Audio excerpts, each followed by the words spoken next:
ओम शांति। आइए सुनते हैं 6 दिसंबर 2024 की शिव बाबा की ज्ञान मुरली और ईश्वरी महावाक्य। आज परमपिता परमात्मा ने कहा, मेरे मीठे बच्चों, प्यारे बच्चों, मेरे प्रेमी बच्चों, मेरे दिल के सहारे बच्चे, तुम सभी पुरुषोत्तम संगम युग पर हो। कहाँ हो बच्चों? पुरुषोत्तम संगम युग पर हो। तुम्हें याद रखना है ये बात कि हम सबसे वो युग है जो जिसमें पुरुष उत्तम बनता है इस ज्ञान मुरली को सुनने से। फिर बाबा ने कहा, तुम्हें बच्चों यहाँ रहते नई दुनिया को याद करना है और आत्मा को पावन बनाना है। आत्मा को पावन बनाना है और अपनी नई दुनिया को याद करना है।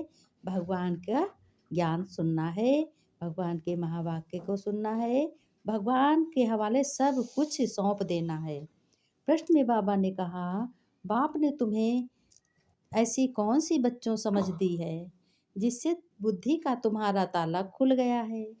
अब बाबा देखो प्रश्न उत्तर भी पूछ रहे हैं। कह रहे हैं, ऐसी कौन सी तुम्हें समझ दी है जो तुम्हारी बुद्धि का ताला खुल गया है। बाबा ने कहा, मीठे बच्चों, उत्तर बाबा ने बताया, बाप ने इस बेहद अनादि ड्रामा की ऐसी समझ दी है जिससे बुद्धि पर जो गॉडरेस का ताला लगा था, गॉडरेस बने भगवान का ताला लगा था, वह खुल गया है।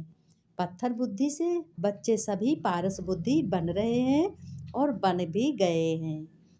बाप ने समझ दी है। बाप कौन है? परमपिता शिव परमात्मा बाप है।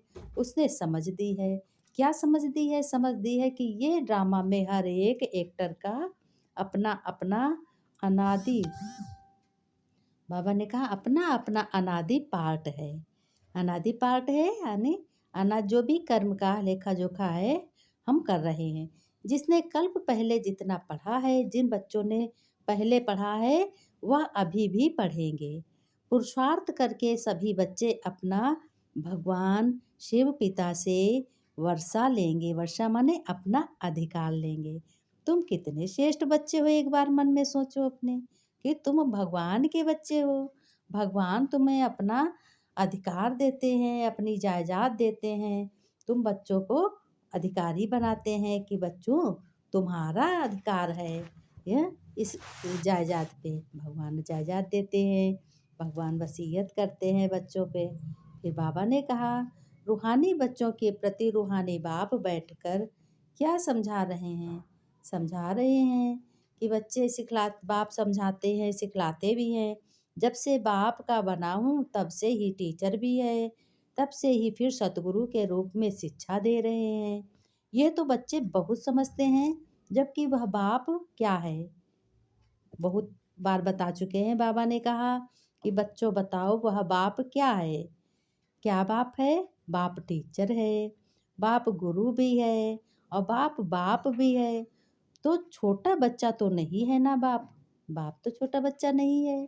बाप तो ऊंच ते ऊंच, बड़े ते बड़ा है और परलोक का है, परम लोक का है, अमर लोक का है ना। सर्जन है सबसे बड़ा, सुप्रीम है सबसे बड़ा। तो बाबा ने कहा, बाप जानते हैं ये सब मेरे बच्चे हैं। भगवान जानते हैं तुम सब मेरे बच्चे हो। मेरे में कितना अपनापन होता बच्चों, एक बार दिल से सोचो।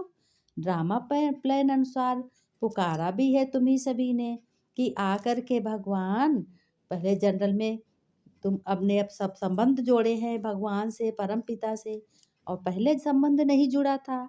तब क्या कहते? भगवान आओ, आकर के मुझे पावन बनाओ, मैं बहुत ही पतित हूँ। ऐसे कहते थे ना, भगवान कब आओगे इस धरती पे, हमें दर्शन दो आकर। बहुत व्रत भी करते थे ना, पूजा पाठ बहुत करते थे, आज भी करते हो। हर मंदिर में देखो एक लोटी जल जरूर चढ़ाने जाते हो अपने शिव पिता पे। तुम बच्चे सब कुछ जानते हो और भक्त इतना नहीं जानते हैं। फिर बाबा ने कहा, परंतु तुम समझते कुछ नहीं। अभी तुम क्या कर समझते हो? पावन दुनिया सतयुग को और पतित दुनिया कलयुग को कहा जाता है। सतयुग के लिए तुम तैयारी कर रहे हो।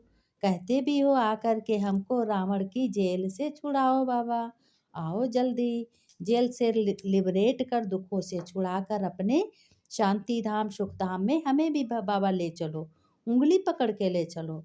बाबा ने कहा नाम दोनों अच्छे हैं, शांति धाम भी अच्छा है और सुख धाम भी अच्छा है। बाबा ने कहा मुक्ति जीवन मुक्ति व शांति धाम, मुक्ति जीवन मुक्ति व शांति धाम, शांति धाम सुख धाम कहाँ होता है, बिल्कुल ही बेसमझ हैं। तुम्हारी एम ऑब्जेक्ट ही समझदार बनने की है। बाबा कह रहे तुम्हारा ये समय समझदार बनने का है। जब तुम बिछड़े हुए थे तब ना समझते, अब भगवान तुम्हें मिला है, पिता तुम्हारा मिला है, परम पिता मिला है।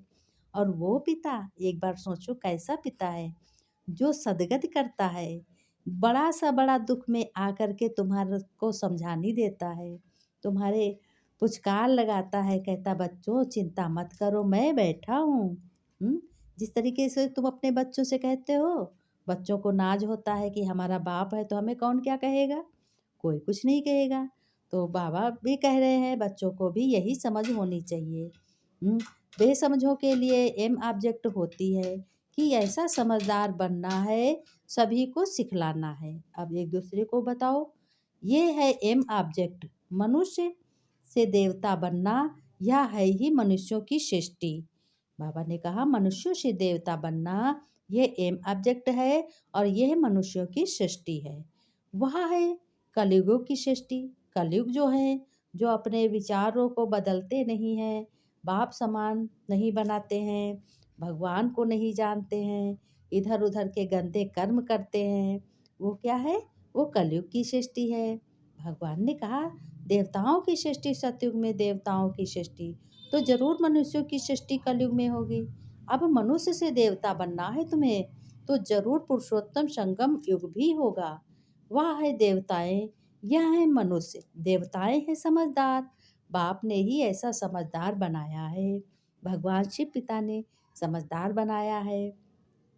बाप जो विश्व का मालिक है, भल मालिक बनता नहीं है, परंतु गाया तो जाता है, एक मालिक एक ओमकार, है ना।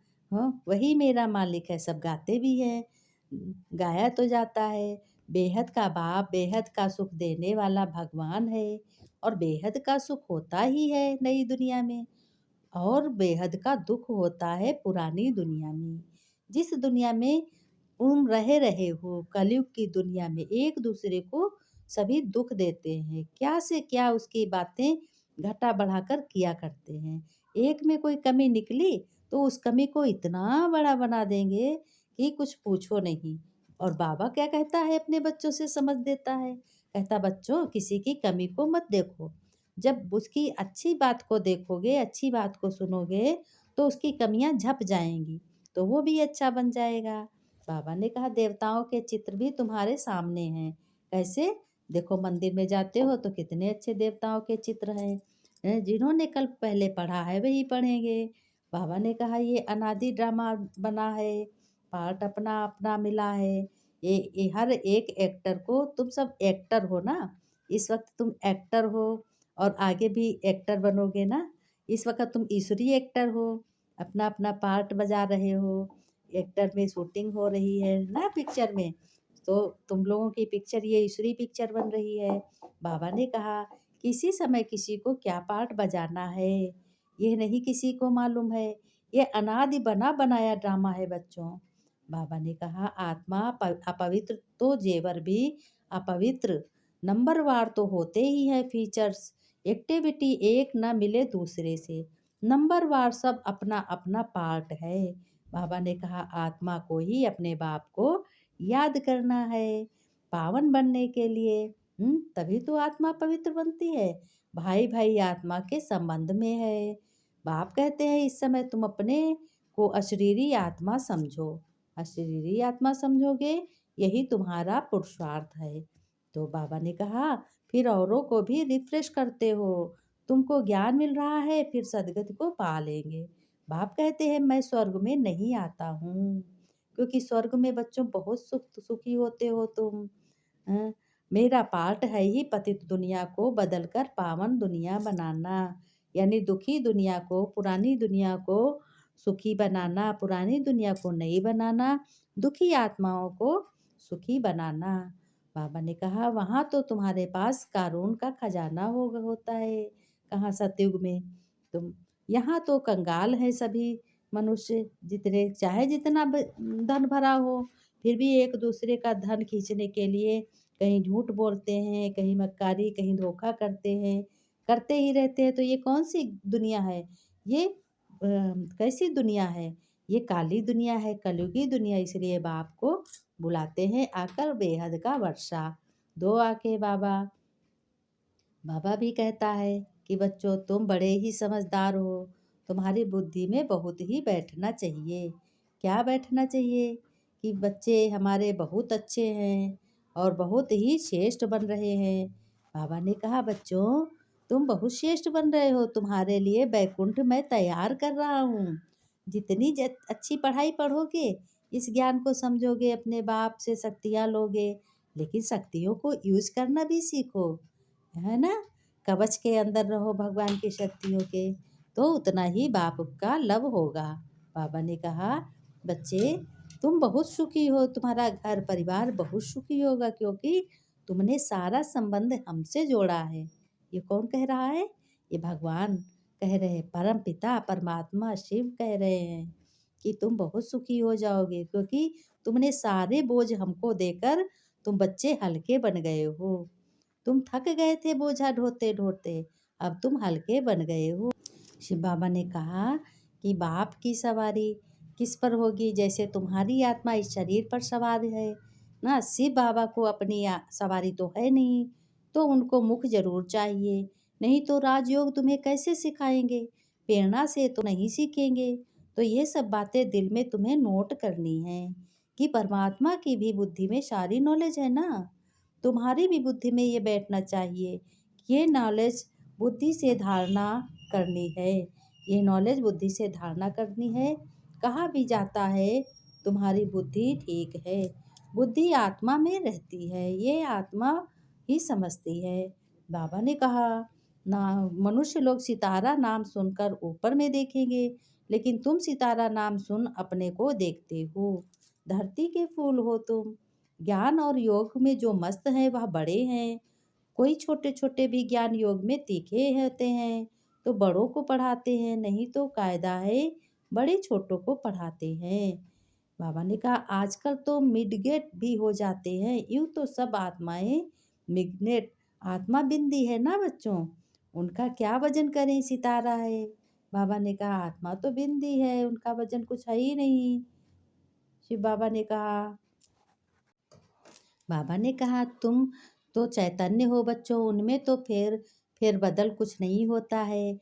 तुम तो बच्चे 84 जन्म लेते हो, कितना बड़ा पार्ट बजाते हो, फिर बैटरी चमक डल हो जाती, चमक कम हो जाती जन्म लेते लेते, बैटरी डिस्चार्ज हो जाती है। फिर बाप आकर भिन्न भिन्न प्रकार से समझाते हैं, कहते हैं तुम्हारी आत्मा उझाई है, बुझ गई, ताकत जो भरी थी वह खलास हो गई, अब फिर बाप द्वारा ताकत भरते हो, तुम अपनी बैटरी को चार्ज करते हो बाबा की शक्तियों से।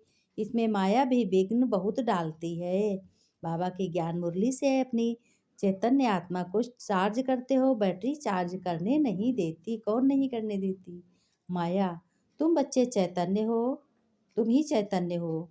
बाबा ने कहा कि फिर चार्ज करने में देरी क्यों करनी है तुम, परंतु माया बैटरी को चार्ज नहीं करने देती है। बाप फिर उनकी जितनी बैटरी चार्ज हुई होगी उस अनुसार पद पाएंगे। सभी बाप के बच्चे हैं, बाप ही आकर सभी के दुखों से छुटाते हैं। बाबा आकर सबको दुखों से छुटाते हैं, कहते हैं कि बच्चे हमारे सुखी हो जाएं। बाबा ने कहा, तुम जानते हो कि रुद्राक्ष की माला है, विष्णु की भी माला है, जैसे कल्प कल्प होता है आत्माओं की माला बनती है। बाबा ने कहा, ऐसे ही तुम्हें भी सब कुछ समझना है। क्या समझना है? भगवान ने कहा, तुम बुद्धि में नंबर 1 हो, तुम सुनते तो सभी हैं, परंतु बच्चों कोई का उस समय ही कानों से निकल जाता, सुनते ही नहीं है। कोई तो पढ़ते ही नहीं, उनको पता ही नहीं बच्चों भगवान पढ़ाने आए हैं। तुम बच्चे जानते हो, वो पढ़ते ही नहीं हैं। ये पढ़ाई तो कितना खुशी से पढ़नी चाहिए। बाबा ने कहा, मेरे मीठे मीठे बच्चे, सीखी लगते बच्चे माता पिता बाप दादा का याद प्यार गुड मॉर्निंग। रूहानी बाप की रूहानी बच्चों को नमस्ते। बच्चों ने नमस्ते की रूहानी बच्चों की रूहानी बाप दादा को याद प्यार नमस्ते गुड मॉर्निंग बाबा। बाबा ने धारणा में कहा याद की यात्रा से आत्मा रूपी बैटरी को चार्ज कर सतो प्रधान तक तुम्हें पहुंचना है। ऐसी कोई गफलत बच्चों नहीं करनी है जो बैटरी तुम्हारी डिस्चार्ज हो जाए। मुरब्बी तुम बच्चा बनने के लिए बाप के साथ साथ बाप से भी लव रखना है। ज्ञान योग और योग में मस्त बनना है। बाप जो समझाते हैं वह अपने भाइयों को भी समझाना है। बाबा ने वरदान में कहा वरदान में तुम्हें बच्चों रोज का रोज देता हूँ तो बच्चे सुनो कौन सा वरदान दे रहा हूँ। अब बाबा वरदान देते हैं कि एक बाप को अपना संसार बनाकर सदा एक की आकर्षण बच्चों में रहने वाले बच्चे कर्म बंधन मुक्त भव। सदा बच्चों इसी में अनुभव में रहो कि एक बाप दूसरा न कोई। एक बाबा ही संसार है और दूसरा कोई नहीं। मेरा बाबा कहते समा जाता है और कर्म बंधनों से सहज ही मुक्त हो जाते हो। ये तुम्हें याद रहना है। स्लोगन में बाबा ने कहा महान आत्मा बच्चों वह है जिसकी दृष्टि और वृत्ति बेहद की है। महान आत्मा बच्चों वह है जिसकी दृष्टि और वृत्ति बेहद की है। बेहद बाप है बेहद खजाना है बेहद के बच्चे हैं। और बच्चों हिम्मत उमंग और उत्साह से उड़ते चलो। बाबा ने अपने बच्चों को साहस दिया है कि हिम्मत है और उमंग है तो बच्चों उड़ते चलो। सदा सत्यता की प्राप्ति खुशी और शक्ति है। इस खुशी को गायब नहीं होने देना और शक्ति से भरपूर रहना। ओम शांति बच्चों। कल फिर मिलेंगे।